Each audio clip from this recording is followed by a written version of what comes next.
On se sali question avec débat, on a moi dépôt la proposition de loi na bo ne ça qui va baxer nos salaire. Oh le toko ka comme 21 mais on habite ngala simba 21 te. Parce que moi c'est état de paix nanga. Vous êtes pas état de paix na boké na niveau ya ministère de finance, botala ligne na biso eza yango wana 16 millions de francs congolais eza oyo toyebi ki bafuta ka député yango wana. Oyo ezali mission oyo Mobeko li konje pesa ba député pour basala. Mais à part salaire, c'est vrai que besoin moi ba. Mais madame, est-ce que la prime? Ah bon il ne va tanga ngo.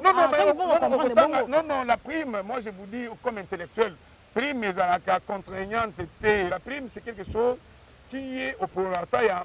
Musalo yo sal. Ne yango pesa kota na l'habilité de payer. Non, kota na yango kota de payer. Mais ça basali ka sommation comme 21. Non, 21 pesa te sommation na onande ya bino songi. Et kuna na kati to na 500 députés nationaux. Au matalikolo 109. Batwa maye ndenge na ndenge. Ba proposition à loi au fur et à mesure que toza ko bika madame. Mo za mo évolution mo boye na mo makamusu. Mais loi oyo na bina système on a zo bana système de comptabilité économique environnementale, loi wana ezalaki te. Depuis 30 ans, l'Organisation internationale basi basangana pe baloba.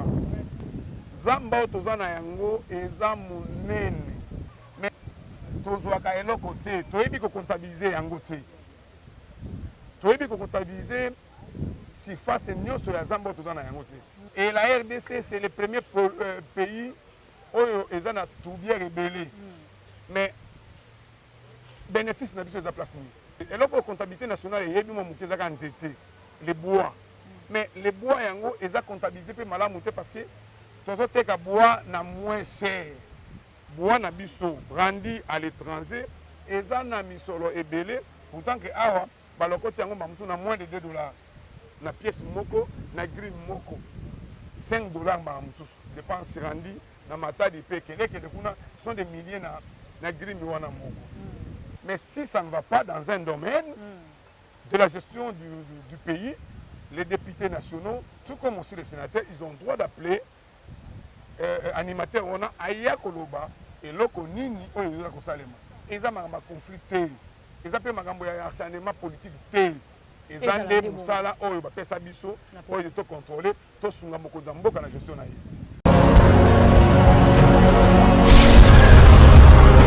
Correcteur News TV, Awande correction, Yaba News tout. Donc Awande, on assure quoi. Suivez Correcteur News TV pour avoir toutes les informations crédibles et fiables. Correcteur News avec Yemoko Rachou. Rachou, la caramel, check.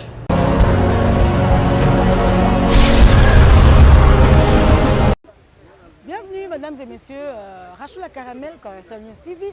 Les lots ont été dossier parlementaire. Les lots ont compté un dossier à la députée Baïb Sabiso, Maïni et les Karanakata plénière, Maïni et les Karanakata de l'Assemblée nationale. La Boyenne, tout le monde a député dans un système comme on a montoyé, moi, dépôt et la proposition de loi, aux questions avec le bas, ils allaient vraiment moi question et Tikakabiso moi mingi, Baïmbo Kapou Baïba vraiment, ils allaient ni na kati. Il y a mon moko, il y a honorable député, oh il y a combo, il y a honorable Célestin, Ingelemba beaucoup, Yépe.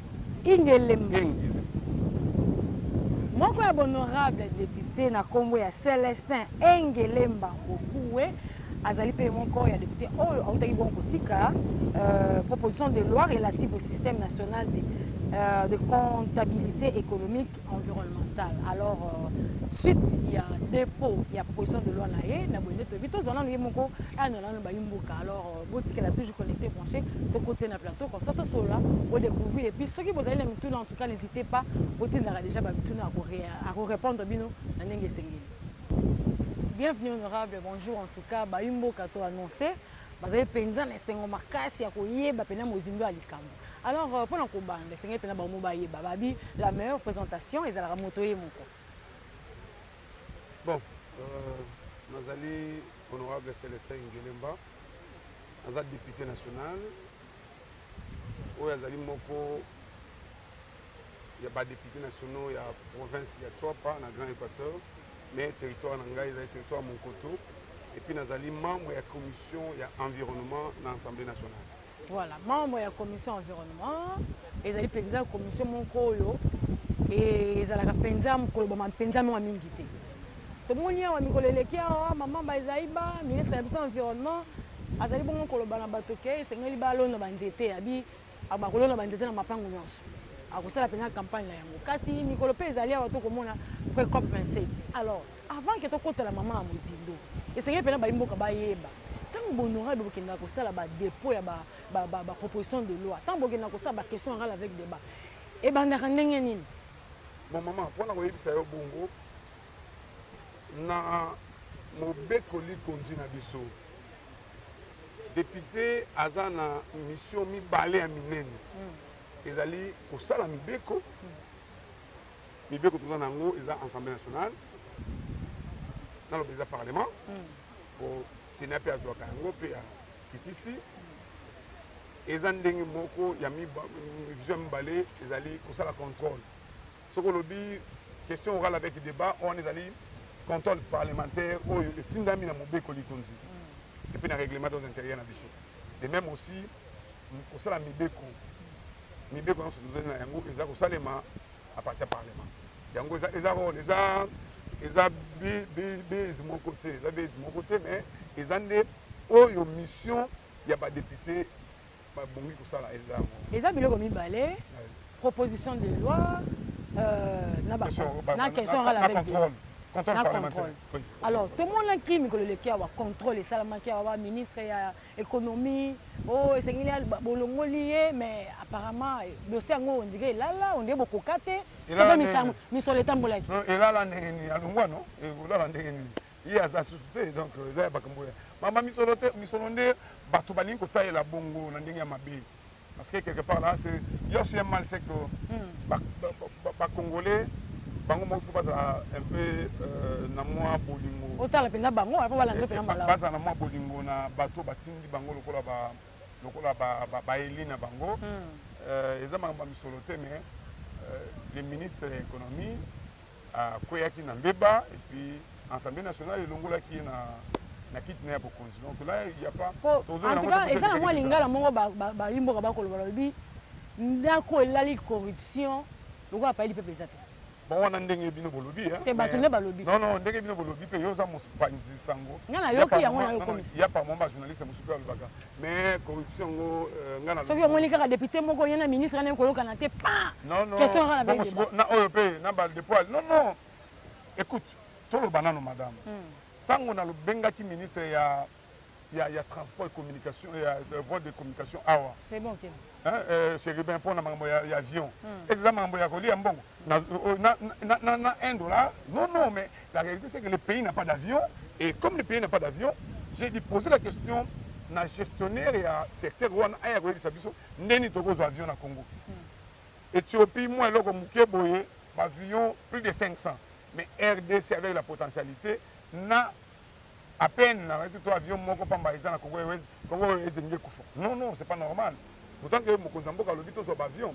Le lot pour aucun dépend dans l'Équateur, de même aucun de la province, il n'y a pas moyen. Nous utilisons les avions d'Angola, nous utilisons les avions, il y a Kenya, il y a Awa. Donc, quelque part là, c'est pas normal. On a ce bengi mutolobi, non, bengi mutopo na corruption, non, non. Le Parlement, Moussa na Yamona, vécu la population. La population de Bikamabe, boyoki yango boye ko tout gestionnaire il y a département on a pas yé bisabino comment il gère pour que changement est salé. Bon on poursuite. Bon le lolo par exemple, so to bengi to ministre il y a défense. To bengi le lo bokolo bayo, to lingi non non na est ba to zo kufa. To bengi ga yé, si to bengi n'implique pas que to bengi pour to problème na yé. So le lo to bengi par exemple makambo il y a 145 territoires. So to mona clarté, to bengi ministre il y a plan. Il y a une réalisation Macambo. Est-ce que c'est pas un conflit, mais si ça ne va pas dans un domaine de la gestion du pays, les députés nationaux, tout comme aussi les sénateurs, ils ont le droit d'appeler animateurs. On a Aya Koloba et Loko Nini, ils ont un conflit. Ils ont un harcèlement politique. Ils ont des moussala, ils ont des sabiso, ils ont contrôlé, ils ont la gestion. Mokonzamboka za yemoko mais mamuso amoni makambo te biso tozomona ba ministre nyonso tokobisa non awa et pas ministre ezobonga te et pas ya DG ezobonga te biso tokosala eza makambo asoignement te mais eza nde mpo donc vision ya mboka etambola malamu wana ezali dossier ya contrôle parlementaire bongo sikoyo mpona baproposition de loi neti lokola proposition de loi osali awa okomi olobi proposition de loi relative au système national de comptabilité économique environnementale alors ezalaka kala te ndenge olingi oya nango mpo tomona badépôt ya baproposition de loi tokende pa ya totomona kala te badépôt ya baproposition de loi ya $500 à dot elali kaka boye toyoki lisusu oyo proposition de loi mambo ya la congolité elali suka boye proposition de loi ya système économique comptabilité économique sikoyo toloba ezalaki te yo ye na innovation et puis opesa nanu mpenza lisolo yango mpenza na ndenge mama eza kolala te oyebi eza makambo esalemi na moto ekuna na kati twana 500 députés nationaux omata likolo 109 bato ya mayele ndenge na ndenge baproposition ya loi au fur et à mesure que toza kobika madame soki totali lelo hier totali musique bamusicien lokola balita be monde na ye baikala baza na bapantalon ya tala na se minene mais lelo personne ne peut porter ça donc il y a quand même un mot ezala mo évolution moko boye na mwa makambo mosusu loi oyo na oloba baloi eza ebele mais loi oyo nalobi na système oyo nazobana système de comptabilité économique environnementale, loi wana ezalaki te. Depuis 30 ans, l'organisation internationale basi basangana pe baloba. Mais lelo maman tozali ndeko comprendre te. Nakoloba na yo lelo. Toza na Congo balobi pays solution pour na ressources naturelles na ye. Zamba toza na yango eza munene. National bina pesa ba chiffre ya ko quantifier yango même.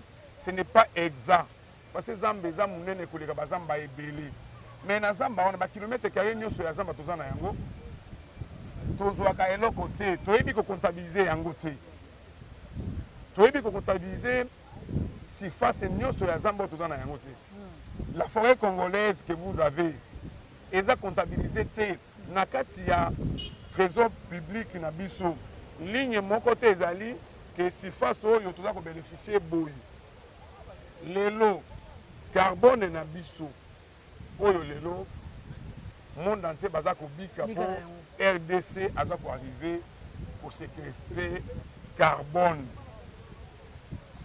mais toza ko bénéficier nini quel est notre bénéfice dans ça donc la comptabilité congolaise ne met pas ça na kati ya milongo na ye or nous devons tenir compte de ça parce que la vision du chef de l'État dit nous devons mobiliser les ressources pour le développement de notre pays. Je vais encore vous dire, Tolobi lelo par exemple, comme lelo va découvrir tourbière, tourbe, oyo poto oyo ezali ko séquestrer lisusu des millions, des milliers de tonnes de carbone tourbière. Et la RDC c'est le premier pays oyo ezana tourbière rebelle. Mais bénéfice na biso eza place ni. Lelo bazo kataka monda monjete eloko comptabilité nationale yebi mo muke zaka nzete les bois mais les bois yango eza comptabilisé pe malamu te parce que tozo teka bois na moins cher bois na biso brandi à l'étranger eza na misolo ebele pourtant que awa balokoti yango mamusu na moins de $2 na pièce moko na green moko $5 mamusu dépense randi na matadi pe keleke de kuna sont des milliers na green wana moko yango pona ko appuyer vision ya mokonza mboka pona ko appuyer ba effort VPM ya environnement pe azosala yango to lobi ete pays na biso ebongi et quand ça na comptabilité na ye système comptable économique et environnemental oyo to kozwa ba aspect wana nyonso ya environnement pour emeka ko pesa biso mission ailleurs bazo comptabiliser ségrégation ségrégation ya carbone mais pas na biso ata toko séquestrer carbone mais toza eloko te bafutaka nani bafuta eloko te mai na biso bafuta eloko te toubia na biso kaka sur na papier mais toza eloko te eloko na baservice wana nyonso ebongi efutama mais efutama ekota na kati ya comptabilité nationale ote soki ekoti mbongo mpe ekokota mbongo wana tozwi yango tosali mpe bainfrastructure na biso bénéfice ya peuple congolais nini na loi oyo Oui, mais s'il y a la mobilisation des ressources, les lots, tout ça, dans le projet, au vision du chef d'État, il y a 145 territoires. Il faut pas construire des ponts, des routes, des écoles, des centres de santé. Il faut tout poser des questions. L'argent viendra d'où? Le président Tshisekedi, l'excellence Tshisekedi ne peut pas prendre son... Il ne va pas fabriquer l'argent. Mais l'argent que le président veut, l'argent que le gouvernement veut, ça ne doit venir que dans les ressources. Mais il y a une ressource où nous perdons de l'argent, c'est que nous n'arrivons pas à comptabiliser de façon économique l'effet il y a environnement dans le biso. Si face il y a forêt dans le biso, ils ont comptabilisé. Nous ne savons même pas, on est là, mais on ne bénéficie rien de l'apport de notre forêt. Tu vois, mais c'est le pays solution. Les pays solutions, mais nous arrivons à avoir quoi comme retombée dans ça? On a ça, on a une proposition de loi, Tom Ibeko, nous, on a l'équité.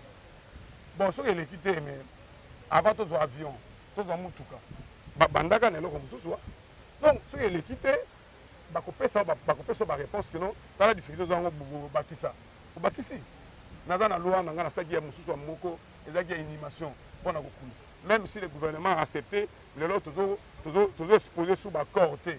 Mais c'est ma proposition de loi. Okay. Mais il faut que ce soit on donne aussi les sous-bassements pour que nous connaissions ça. Donc, au Rolembaté, exactement, il faut les cas. Mais la réalité, c'est que nous devons, comme élus, amener un plus dans la législation du pays. En amenant un plus, c'est moi qui parmi ma prérogative. Et on vous en félicite. Alors moi, question moi peuple congolais a commis tout ça mingi. Et ça la rend beaux bon on sali question avec débat, oyé na moi dépôt ya proposition de loi na bo ne ça qui va ça ba salaire. Oh le toko ka commis 21 mais habiter ngala sima 21 te. Ngala zora 17, ngala zora 16, ngala zora 7. Bon madame, na loba yango moi mingi. Avant na zonga suna vacances parlementaires, na zo émission munene pour na likambango.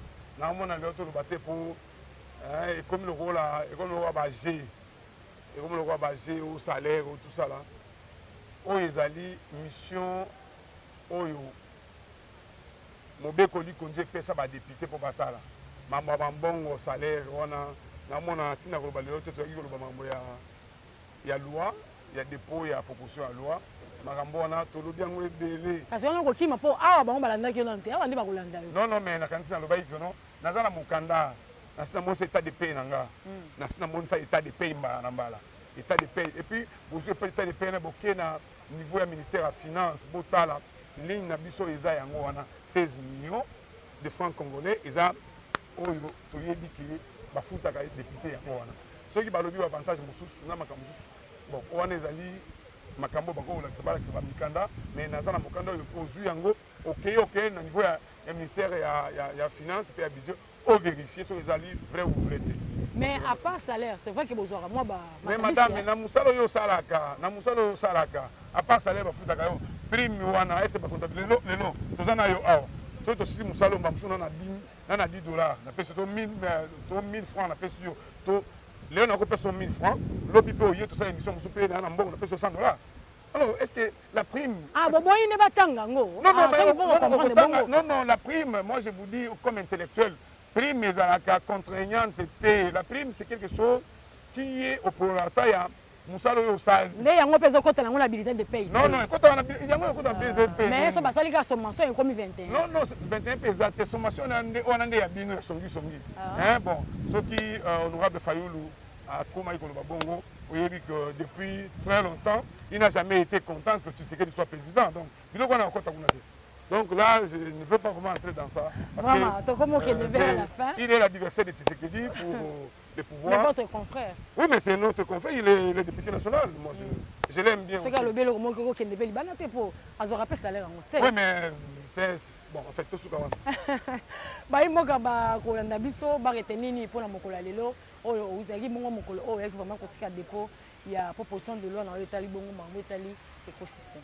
Baimboka, lorsqu'on a retenu que la CPI depuis plus de 30 ans, Nibeko Zaïko Tuna été Congo Nabiso, ils ont fait un bon délai. La République qui est nommé la République Solution pour la ressource naturelle, mais tout ça qu'on fait d'un bon rebelle. Oh, ils ont encore dans la carte, il y a trésor public été. Et ceux qui ont un budget, quand il y a un budget à 5 milliards, et que ça, là, il côté. Il faut que tu aies un budget, mon côté de Mamalam, et ceux qui ont mobilisé par les ressources, les ressources ne sont pas biso. Mais là, que belé, oh, il y a les ressources naturelles, ils ont les cabisso à boui. Le coup là, koye ba ko séquestrer carbone, tout ça comme bon côté. Le lot aujourd'hui tout bien, oh, pays ali sous ko séquestrer carbone ya kitoko. Yango pe, ils ont fait ça bon côté. Na kata comptabilité na biso ba calculer ka yango te pour mon au monde de l'autre la comptabilité au WADA parce qu'il y a quand même des lignes qui indiquent mais la comptabilité congolaise toza kana yango te la comptabilité économique environnementale des alakate yango to yena innovation ya sika pour to tia yango et sunga été to me yakoyeba ke toza na zamba na biso munene zamba oyo devant ba occidentaux devant ba partenaires na biso zamba na biso ekokai na autant de mbongo baye na biso mbongo na ekota po esala mpe misala ya développement ya mboka oyo wana ezali mission ya loi oyo ya lelo na ye na yango po ebakisa biso 1+. Merci beaucoup, honorable Célestin Engelemba beaucoup. Moi conseil na baimboka parce que vous allez molobeli na bango, vous allez moko na kati ya commission mametali bongo environnement. Moi conseil moké na mametali environnement po oyo koloba penza base ko kanga yango makasi. Bon, conseil na ko pesa zalika que toyeba na kolanda vision ya mokonza mboka pe lisusu mama VPM Bazaiba pona likambo oyo ko ozomona nazomona epa na biso na moni ba exposer makambo ebele pour la COP 27. Mais la réalité c'est que la RDC c'est un pays solution, mais toza ko palper la réalité il y a pays solution pour na ba aspect na biso ya environnement. Yango tina ya koboti sape opposition à loi oyo. Yango nazo senga ete biso nde tozali awa bayebaka ete soki bayoki par moment ke totelemi na likambo songolo balongola makanisi ya misolo mais ils ont biso parce que nous devons la population, nous avons l'eau, nous avons la forêt, nous avons les ressources naturelles, mais tous bénéficier na yango te. Convoitise ya ba pays mosusu yele na pona ko bundisa biso bitumba pona diamant na biso pona or na biso pona coltan na biso pona jeté na biso pona mai na biso pona toubier na biso. Alors biso zo mona ko tous en abomoko, surtout dans abomoko et que ça que pays na biso changer. Mais surtout ça ko kabwana oyo ko mona na oti kolanda honorable Adubango oyo aza vice-ministre ya nini kuna ke na Ituri bato bazokabona mpo ressource na biso bapaya baye balingi bakabona biso mpo na yango eza malamu te baressource na biso tosangana dans l'ensemble tobatela yango et puis tant kobatela malamu ekosunga biso ete toteka yango mpe malamu mpo mbongo ekota na kati ya mosolo ya leta ekota mpe yango epermettre biso toyebana kochanger toyeba mboka na biso mpo pauvreté za makasi mais tous en besoin de développement. Na koloba na yo maman, naza député national du territoire à Monkoto, na Grand Équateur. Territoire na biso ezana plus de 350 ponts à construire. Ce qui est nzele ko mutuka ezali mais mutuka ekoma na 100 km pour ba pont elekebele. Mais mbongo wana to pourtant que la forêt est à côté. Donc cette forêt là doit nous donner des moyens pour que nous puissions certainement concrétiser le développement de ces pays. Merci beaucoup. Merci madame. Merci beaucoup de nous être toujours fidèles. Et monsieur Bandagine Bandeng, tout solide honorable beaucoup et Célestin, beaucoup de propositions de loi naé, oyekotika na maitali bongo environnement. Merci vraiment na bino ba bozela qui tellement ébélé na routine ba commentaires, pe ba question na bino bozi vraiment ba yano ébélé uti bongo na monoko molobeli ya bana ya chopo. En tout cas, Rachula Caramel, le correcteur News TV toujours à votre service. Tolobaka Soki Olandi émission le correcteur News TV. En tout cas, vous allez égoïste c'était Tindela ba émotion sur nos bas 8 ans. Toute disponibilité à Kolanda te balanda. Alors merci beaucoup na bateau yo bazala kaola pour la soutenir bongo correcteur News TV. Là je vois balobi le boss de boss hein babi Olivier hein Massamba voilà batama mafi mas na Newcastle babi le boss Matungulu hein et donc balobi les docteurs de diamants boss de boss. Yé numéro 1. Voilà, merci pour ce soutien monté avec la caméra. Manu, Bila et Sembe et puis monté avec Kambapena ba image à l'eau magnéto et Zali Bongo Corneille Casson. Alors, restez toujours connectés, branchés dans Correcteur News TV. Là, je dis un coucou à José Moussa depuis la Suisse. Babi moi ça ba papa Kallo. Alors, un coucou à toi et un coucou, un grand coucou aussi à Papouche na Londres. Restez toujours fidèles. Rachou la caramel na Ngabino Mingi. Bisous, bye.